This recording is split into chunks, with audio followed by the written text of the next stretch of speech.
큐티라이프 김목사입니다. 마가복음입니다. 묵상 포인트는 복음은 예수시며 예수는 그리스도시고 하나님의 아들이시다 하는 진리입니다. 회개는 자기 죄를 고백하는 것이고 그리스도 통치에 복종하는 것입니다. 예수님께서 세례를 받으셨다는 것은 죄 없으신 그분이 죄인 된 우리와 같이 되신 것을 의미합니다. 먼저 1장 1절입니다. 하나님의 아들이라는 표현은 구약에서 여러 대상을 가지고 있었는데요. 모든 인류를 가리키기도 하고 이스라엘 민족을 가리키기도 하고 천사들을 가리키기도 하고 왕들을 가리키기도 했습니다. 마가복음 문맥에서는 예수 그리스도와 동격으로 사용되고 있는데 아마 진정한 이스라엘이고 진정한 왕이시라는 그러한 개념을 예수님과 연결시키기 위하여서 쓰고 있는 것 같습니다. 예수 그리스도의 복음의 시작이다 하는 것은 주격, 속격으로 이해하면 예수 그리스도께서 전하신, 가르치신 복음으로 번역할 수 있고 목적격, 속격으로 이해하면 예수 그리스도에 대한 복음으로 번역할 수 있습니다. 마가복음 문맥에서는 둘 다 가능하지요. 예수 그리스도의 복음은 예수 그리스도께서 시작하신, 가르치신 복음이고 예수님에 대한 복음이기도 합니다. 2절 3절입니다. 본문에 등장하는 표현은 이사야의 글이라고 되어 있는데 실제로는 이사야 40장 3절, 출애굽기 23장 20절이 합성되어 있습니다. 보라 내가 내 사자를 내 앞에 보내노니 라고 하는 출애굽기 표현은 원래 구약 문맥에서 하나님께서 자기 사자를 이스라엘을 위해 이스라엘보다 앞서 보내겠다는 의미입니다.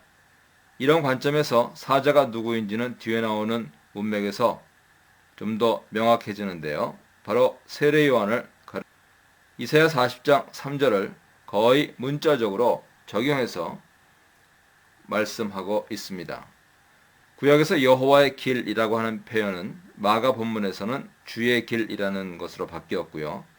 이 같은 변환을 통해서 구약 예언이 예수님께 직접 적용될 수 있게 그렇게 변화되어 있는 것이죠.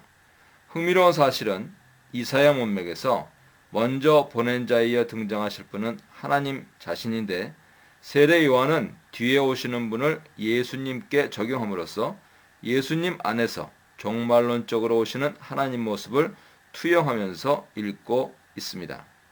이러한 신약 이해는 마가복음만의 독특한 것이라고 보기보다는 마태복음도 예수님 탄생을 이야기하면서 이 아기의 탄생을 임마누엘이라는 신학적 관점으로 설명하고 있는 데서 잘 드러나고 있듯이 복음서 기자들에게 공통된 내용으로 보입니다. 4절 5절입니다. 세례 요한이 이르러 이렇게 표현되어 있는데요. 세례 요한 등장이 우연한 것이 아니고 하나님 구속사에서 예견된 것이다 하는 뉘앙스입니다. 구약 말라기에는 마지막 때에 엘리야와 같은 선지자를 보내실 것을 말씀하시고 있는데요. 죄사함을 받게 하는 회개 세례라고 하는 번역은 문자적으로 번역하자면 죄사함에 이르도록 하는 세례라고 할 수 있습니다. 이 말의 의미는 통회하는 마음 상태만을 의미하지 않고 그것을 포함해서 하나님께로 삶 전체가 온전하게 돌이키는 것을 의미합니다. 예식으로서 세례의 기원에 대해서는 여러 이견들이 있습니다. 구약에서는 의식적 부정을 정결케 하는 의식적인 씻음이 존재했고요. 씻음이라는 것이 회개와 관련해서는 이사야 1장에 등장되고 있습니다. 1세기 유대주의에서는 개종자의 세례라는 것이 존재했었고요. 쿰란 공동체에서는 앞으로 임할 심판에 대한 준비로서 죄를 고백하며 몸을 깨끗이 씻는 예식이 존재했지요. 쿰란 일동굴에서 발견된 공동체의 규율서에 잘 드러나 있습니다. 아마도 세례 요한 세례는 하나님 통치를 기대하고 자신을 돌아보아서 죄를 회개한다는 관점에서 쿰란 세례와 가장 유사해 보입니다. 6절입니다. 세례 요한에 대한 흥미있는 그러한 묘사인데요. 약대 터럭과 가죽띠를 띠고 있었다. 허리에 가죽띠를 띠고 있었다 하는 것은 엘리야에 대한 묘사와 일치합니다. 열왕기하 1장 8절을 보세요. 고대에서 메뚜기는 음식으로 사용되었는데요. 레위기 11장에 보면은요. 여기서 우리는 세례 요한과 아합 시대의 엘리야 선지자의 역할 간의 병행관계를 찾아볼 수가 있죠. 7절, 8절입니다. 요한이 베풀었던 세례의 특징은 온 유대 지방과 예루살렘에 사는 사람들, 전 유대인을 향한 이스라엘의 언약 갱신의 의미를 갖습니다. 요한이 베푼 세례의 특징이 드러나는데요. 그의 세례는 자신의 죄를 자복한 사람들에게 징표로서 주어지는 것이었습니다. 세례 요한은 예수님의 사역 특징을 성령으로 세례 베푸시는 것으로 묘사하고 있습니다. 구약 선지자들의 선포에서 이것을 이해할 수 있는데요. 에스겔은 종말론적 비전 가운데서 성령이 부어져서 하나님 백성의 마음을 새롭게 할 것을 36장에서 말씀하고요. 요엘은 메시아 시대에 부어질 성령에 대해 2장에서 말씀합니다.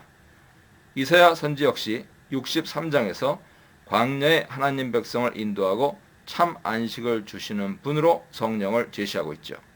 마가에 있어서 예수님은 이러한 구약 예언을 성취하시는 분으로 제시되고 있는 것입니다.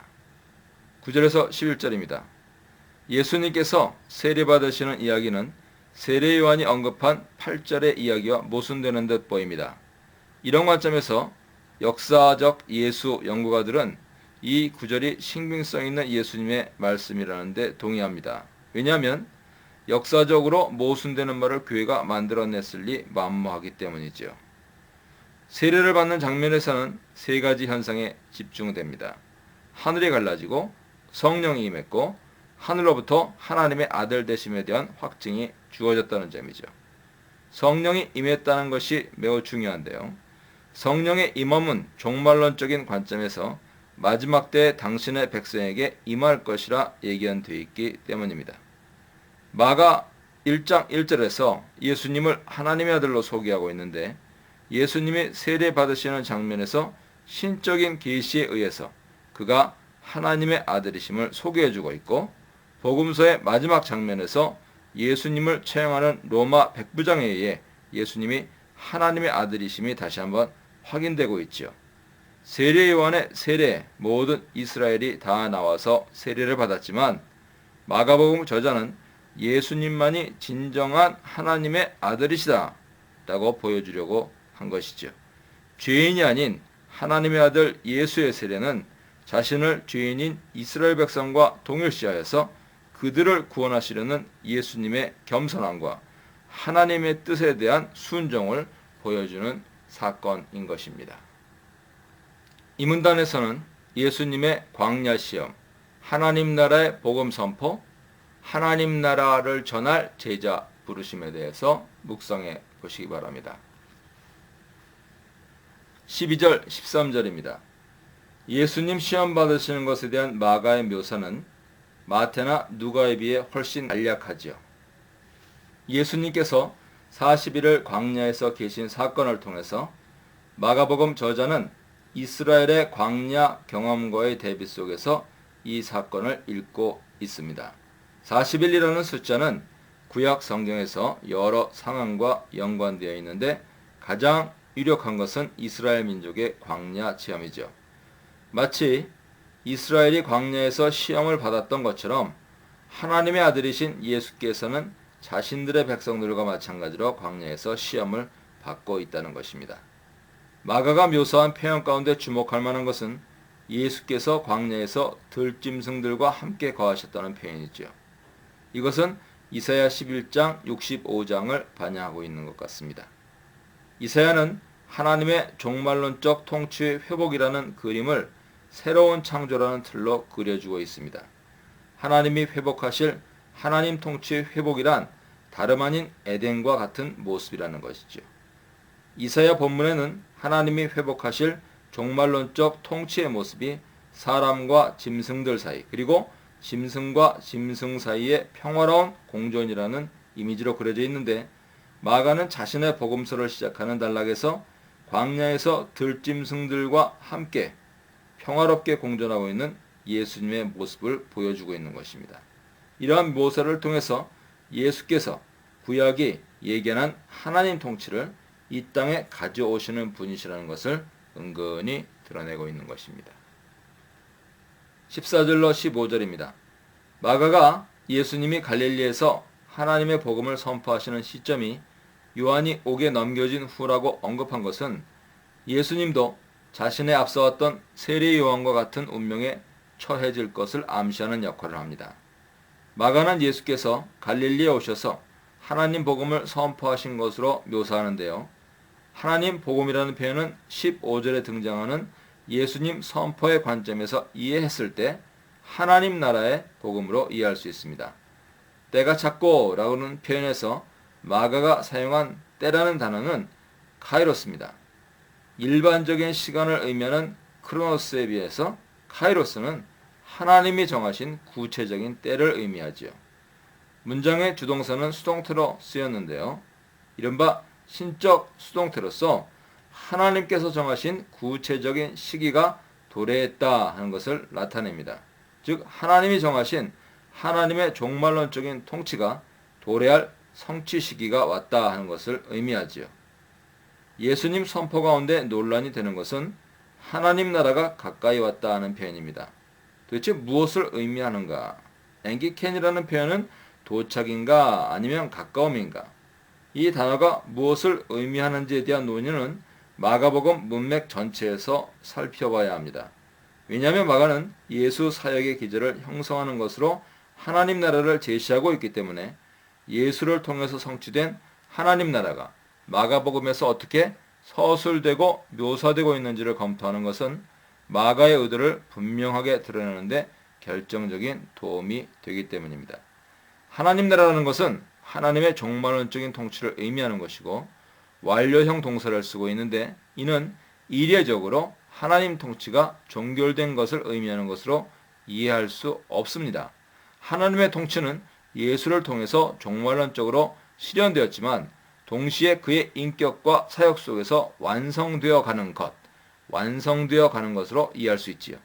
따라서 마가는 하나님 나라가 가까이 왔다 하는 표현 속에서 예수의 인격과 사역을 통해 이 땅에 이미 임한 하나님의 종말론적인 통치를 언급하면서도 동시에 예수의 인격과 사역을 통해서 그리고 뒤를 잇는 제자들의 사역을 통해서 종말론적으로 최종적인 성취를 향해 나아가고 있는 하나님 나라를 그려주고 있습니다.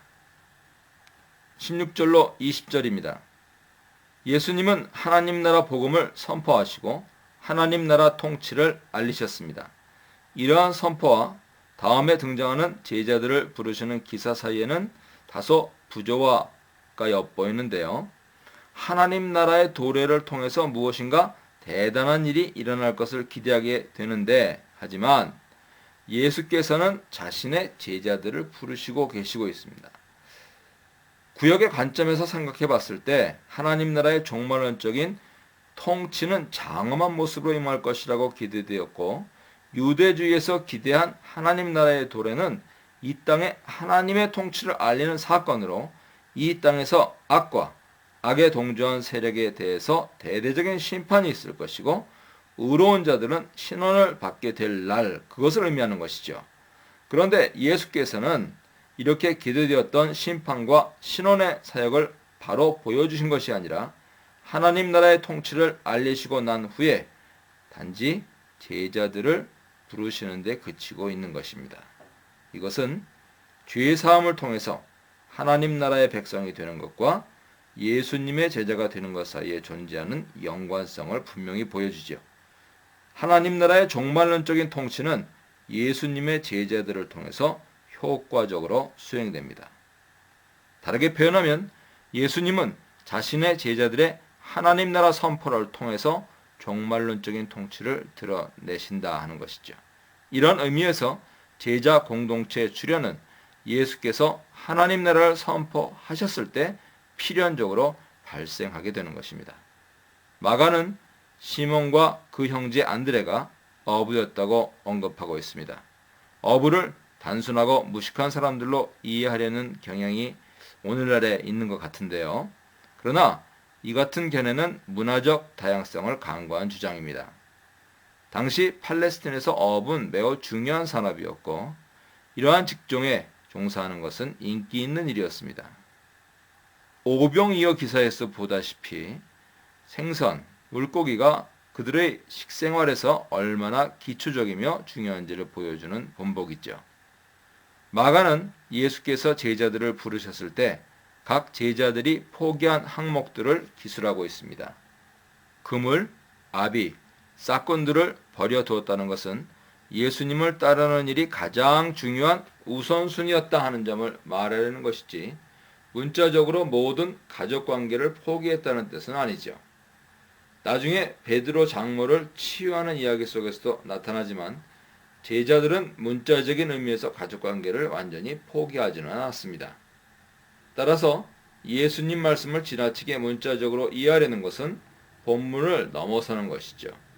예수께서는 제자를 부르신 목적을 설명하시면서 사람 낚는 어부가 되게 하기 위해서라고 말씀하시는데 이는 예레미야 16장 16절에 근거합니다.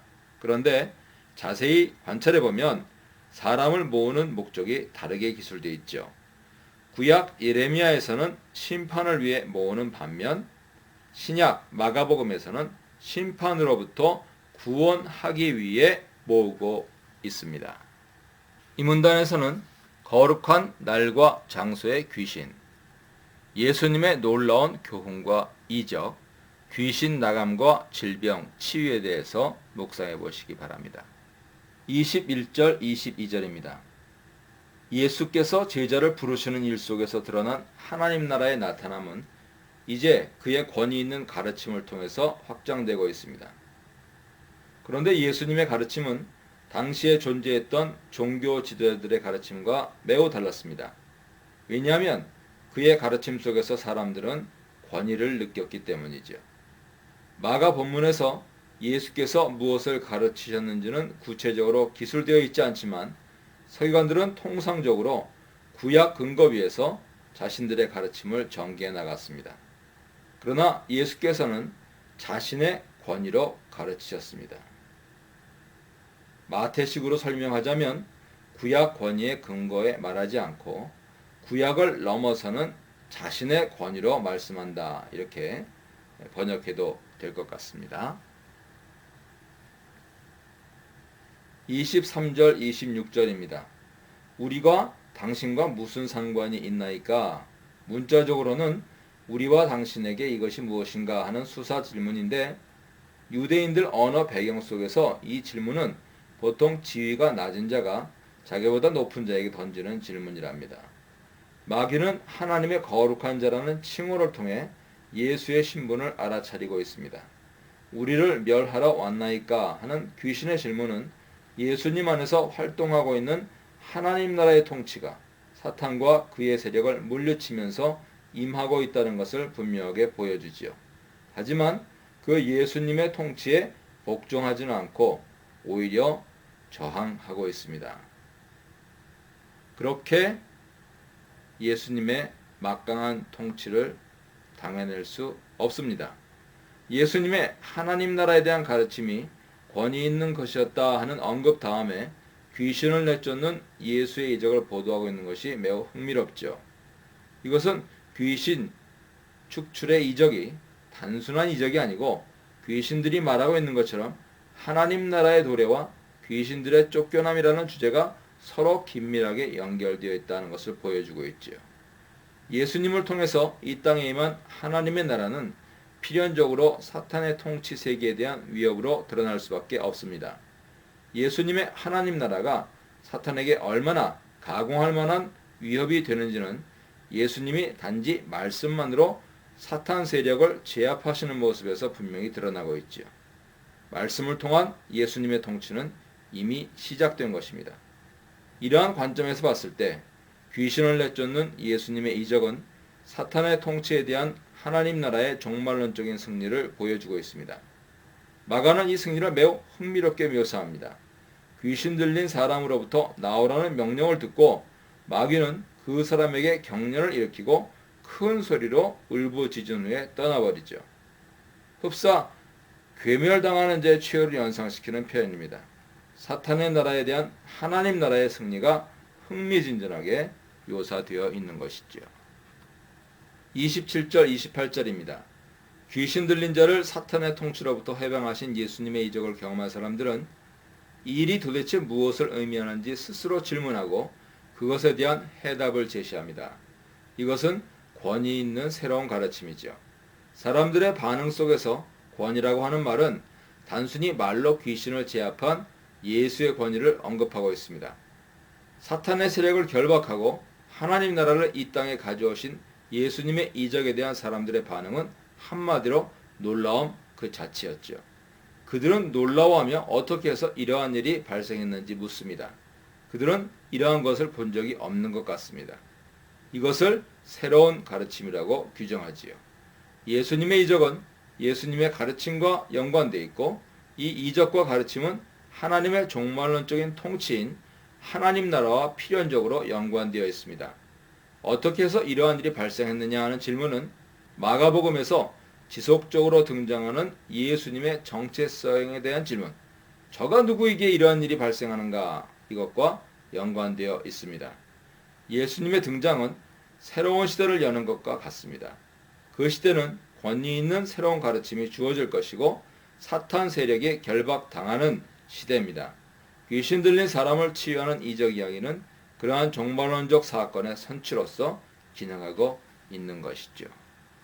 29절 31절입니다. 요한의 서술에 따르면 베드로 그리고 예수님의 제자들의 상당수는 갈릴리 벳세다 출신입니다. 그런데 지금 예수님의 일행이 가버나움에서 시몬의 집으로 들어가셨다고 보도하고 있습니다. 아마도 베드로는 결혼 이후에 가버나움으로 이사했던 것 같습니다. 시몬의 장모는 열병으로 거동하지 못할 만큼 쇠약해져 있었습니다. 그런데 예수께서 그녀를 일으키시자 열병이 떠나가고 그녀는 예수님을 수종들게 되었죠. 여기서 수종든다, 디아코네오라고 하는 말은 일반적으로 섬김을 나타내는 동사인데 여자들에게 사용되었을 때 음식을 대접하는 그러한 섬김을 의미합니다. 문맥에서 베드로의 장모는 예수님 일행에게 식사를 대접했던 것 같습니다. 귀신을 내어 쫓으신 사건 뒤에 마가는 예수께서 베드로의 장모의 열병을 치유하신 이야기를 기록해주고 있는데 단순한 기적을 말하려고 하기보다는 앞서 언급되고 있는 것처럼 하나님 나라의 종말론적인 통치가 선취되고 있다 하는 것을 그려주려는 목적이죠. 이사의 글에는 하나님 나라의 통치가 회복되는 것을 육신의 질병으로부터 자유함을 받게 되는 것으로 나타납니다. 이런 관점에서 이해한다면 마가는 이사야가 내다보았던 종말론적인 하나님의 통치가 예수님의 사역 가운데 이미 현실로 임재하고 있다 하는 것을 드러내고 있는 것이죠.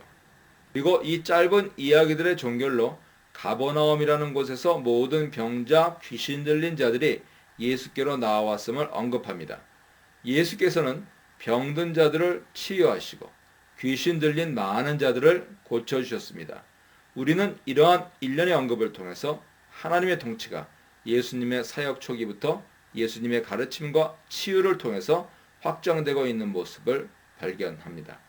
예수님의 치유와 기적은 어떤 초자연적인 힘 자체를 드러내기 위해 의도된 것이 아니라 하나님 나라의 통치가 예수님의 가르침과 치유라는 통로를 통해서 얼마나 효과적으로 이 땅 가운데 나타나고 있는지를 드러내려고 하고 있습니다.